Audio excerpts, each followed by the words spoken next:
Iranian state television has showcased a large underground arsenal of naval drones, missiles, and sea mines, projecting confidence even as reports point to mounting pressure on U.S. munition stockpiles. Tehran has revealed what it calls an underground missile city, although it has withheld the location, making it difficult to independently assess how vulnerable the facility may be to U.S. or Israeli strikes. Iran's regular army has also displayed combat and reconnaissance drones inside underground bases, including systems that state media says remain available for military operations. The footage is designed to show that U.S. and Israeli strikes have not eliminated Iran's older but still usable drone, missile, and naval weapons inventory. Iran's continued ability to support the Houthis is a major concern for Saudi Arabia, whose Red Sea energy routes have faced repeated threats and attacks from the Iran-aligned group. Amid the continuing U.S. war with Iran, Tehran has released fresh footage intended to showcase the depth and protection of its underground drone and weapons facilities. Footage circulated by the Geopolitics account on X reportedly showed Kaman 12 unmanned aerial vehicles positioned inside an Iranian underground military facility.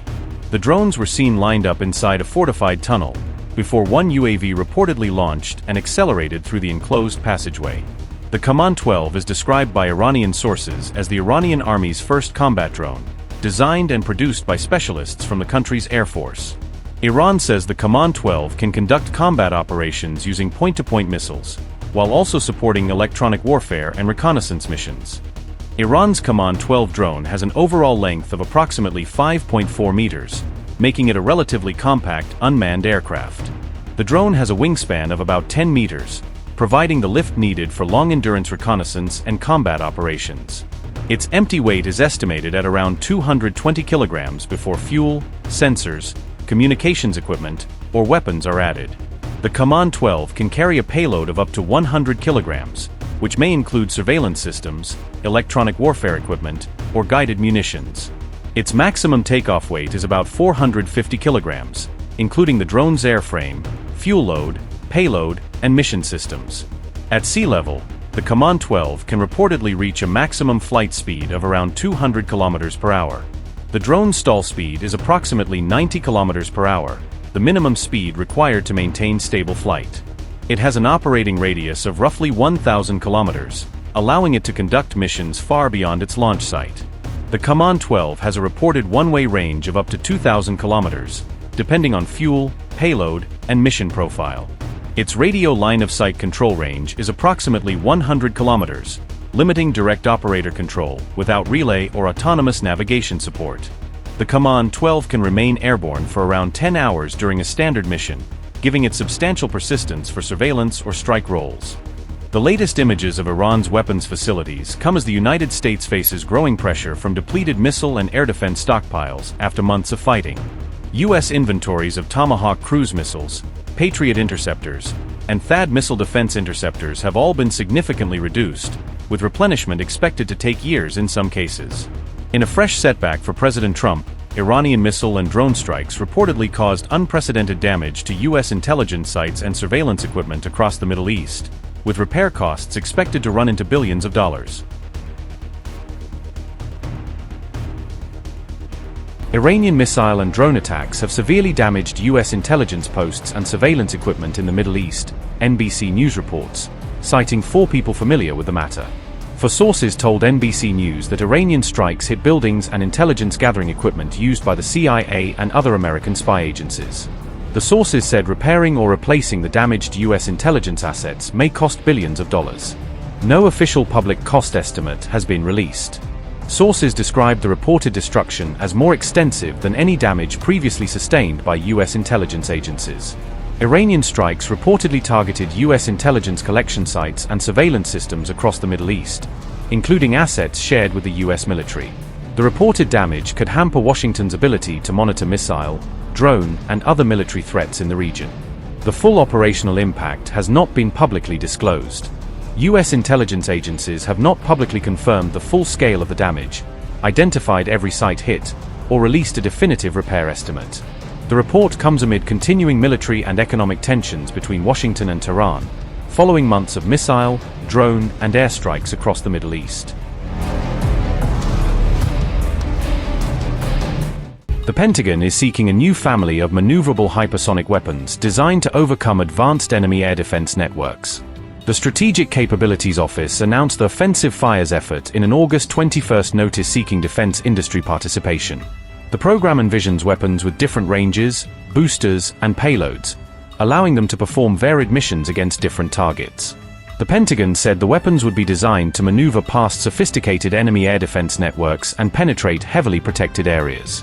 The SCO scheduled a classified industry day from September 14 to 16 to brief defense contractors on the planned weapons effort. The briefings are expected to cover highly sensitive program details across secret, top secret, and special access classification levels. The SCO plans multiple Phase 1 concept development prototype agreements to accelerate research and development of the new weapons. The notice did not disclose funding levels, production targets, or the number of individual weapon programs involved in the initiative. The new effort is separate from existing U.S. hypersonic programs that are already being developed by different military services. Meanwhile, the U.S. said it was keeping its military option open after imposing new sanctions as pressure on Iran continued.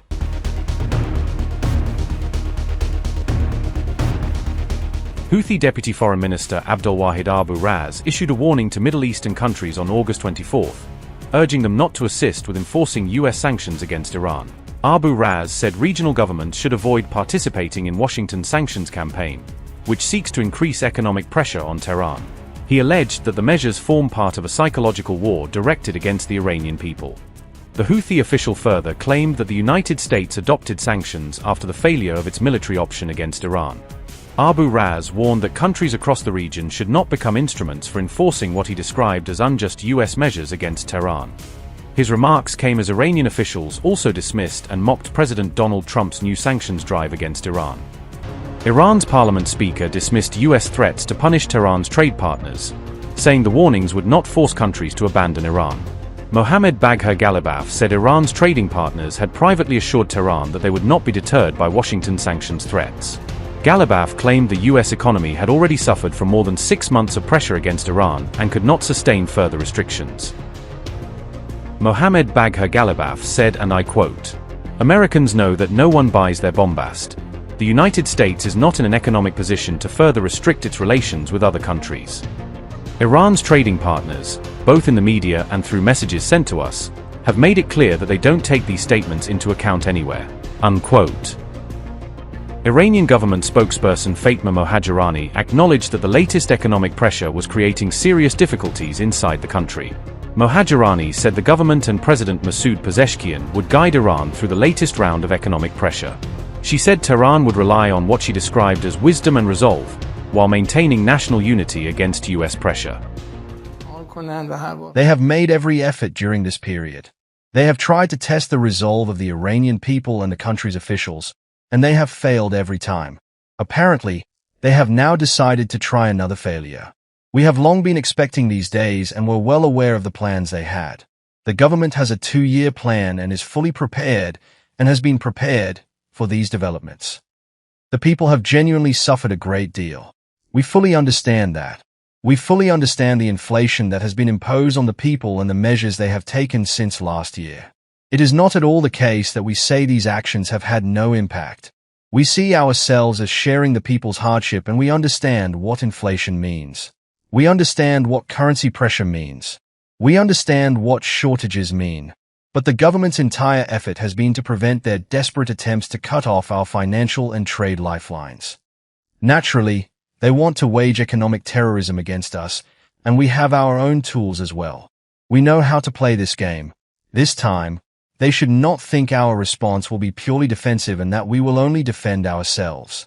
They should also expect us to go on the offensive. The era of a unipolar world is over. As you have seen, 2 of the world's major countries rejected these new sanctions and this new plan, and refused to go along with them. We are almost certain that many other countries, whether officially or unofficially, will also refuse to accept them, and, God willing, they will fail. Today, at President Trump's direction, the United States Treasury has begun Operation Economic Outcast, an unprecedented campaign against the Islamic Republic of Iran and its enablers. In the Second World War, D-Day marked the historic beginning of a campaign with our allies to target and drive the enemy from its positions including those in third countries. Today, in that same spirit, we are launching an economic onslaught against Iran's financial connections around the globe. Our objective is to sever every economic lifeline that sustains this tyrannical regime until Tehran stands alone. Iran's fanatics devote themselves to death to America and seek nuclear weapons to do just that. They have murdered and maimed more of our citizens and service members than any other terrorist regime on earth.